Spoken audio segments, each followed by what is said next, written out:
Us all of this and more, Souvik Sengupta, the co-founder of Infra.Market, and also with me is my colleague Shruti Mishra. Souvik, thank you so much for taking time out and being on the show with us today. As I said, you've raised $50 million at a valuation of $2.5 billion recently. You hope to use the funds to enter new markets and broaden your presence across more verticals. So can you elaborate a little bit on these plans? Yeah, so we are essentially primarily being sort of focused on Indian markets, and we are still manufacturing in India. But we do believe that the global markets, especially Europe and the entire Middle East and Africa region, currently are importing from India. And while we have been exporting primarily from India for the last couple of years, we want to set up dedicated export networks in Europe and US and the Middle East. And we've been working with Mars for now. We've had them as on the cap table for almost now 2 years. So now they have invested 50 million in 22. They've now doubled down, put in another 50 million now in 24. And the idea is to use these funds for foreign expansion. Okay. Souvik, this is Shruti quickly stepping in. And before we delve further on your expansion plans, let's talk numbers. In 23-24, your revenue was at 14,000 crore rupees, while your net profit stood at 300 crore rupees. So why the need to raise money when cash flow is not a problem? And when can we expect an IPO? Yeah, so at infra market level, I think the idea behind raising the money was obviously while our India business is operationally profitable, this specific money is going to be used for global expansion. While we are making money as we speak on our existing mature businesses, we want to keep that cash flow for where existing businesses. And wherever we are taking more diversified calls, whether it's new products or new geographies, like this case, we want to raise capital separately for that. So idea was to raise capital specifically for growing the global business.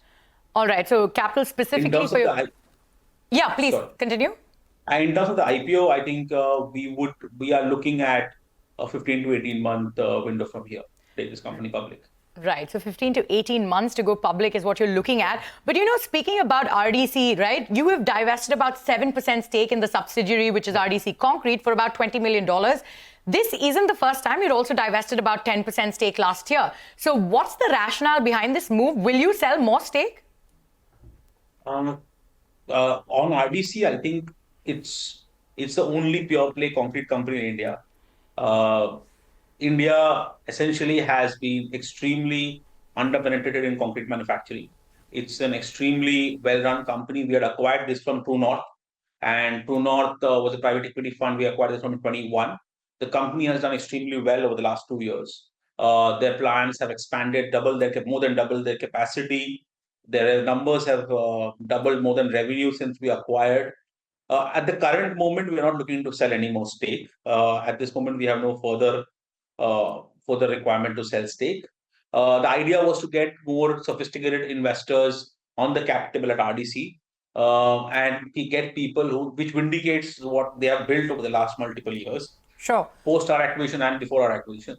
I think both the investors who've come on the cap table at RDC, whether it's Ashish Kacholia, now Nikhil Kamath, are fantastic public market investors, and they have they bring a great reputation when they invest in a company. And the idea was to build a more diversified cap table at RDC. All right. So no more stake sale as far as the timeline goes. But Souvik, while your core market lies around your B2B business and you are seeing good numbers there, tell us what kind of losses are you seeing on your B2C vertical, and how do you plan to continue running it?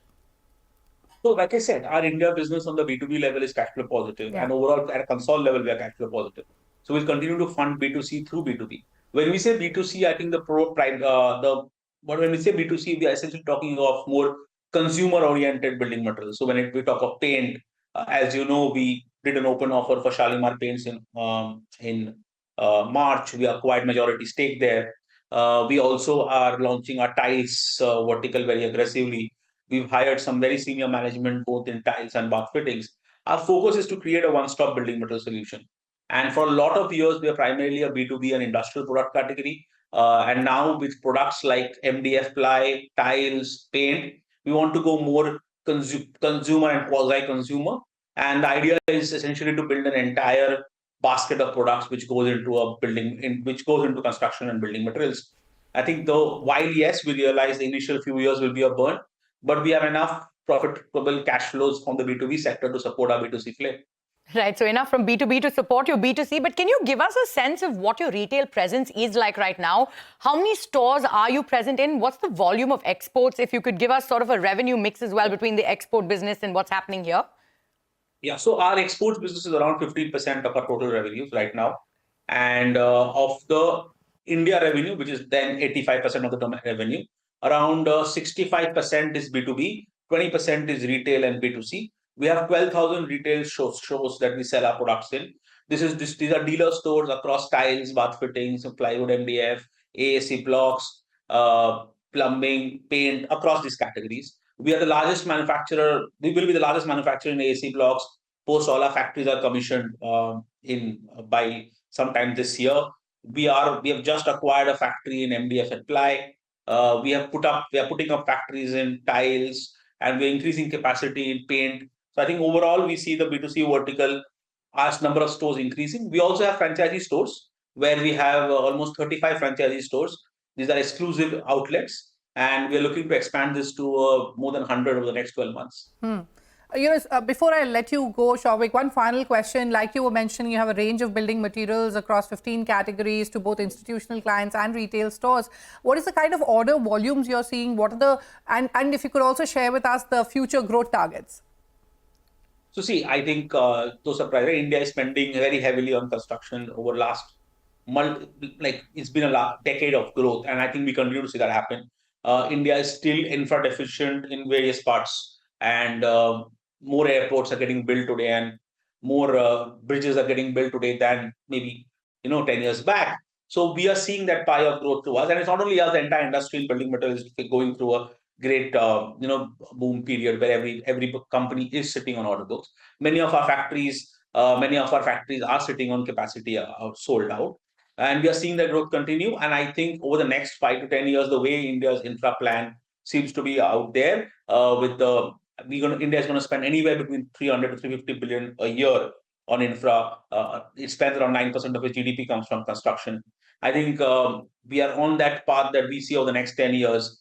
Growth to continue on the building material space. We also see a lot of the fragmented market shifting to brands, and that's where I think we come in. And that's why we want to build out a horizontal brand story in building materials. We want to be a solution-oriented company, so we are not focusing on a single product, but the focus is to build out a horizontal building material play in India. And I think this is like last 10 years and then 10 years to come seem to be the best time to be in the market if you're anywhere near building material construction. All right, Souvik, we've completely run out of time, but thank you so much for joining us on Startup Street, and we wish you all the best on this future growth plans. Thank you so much. All right, moving on. Zoho's co-founder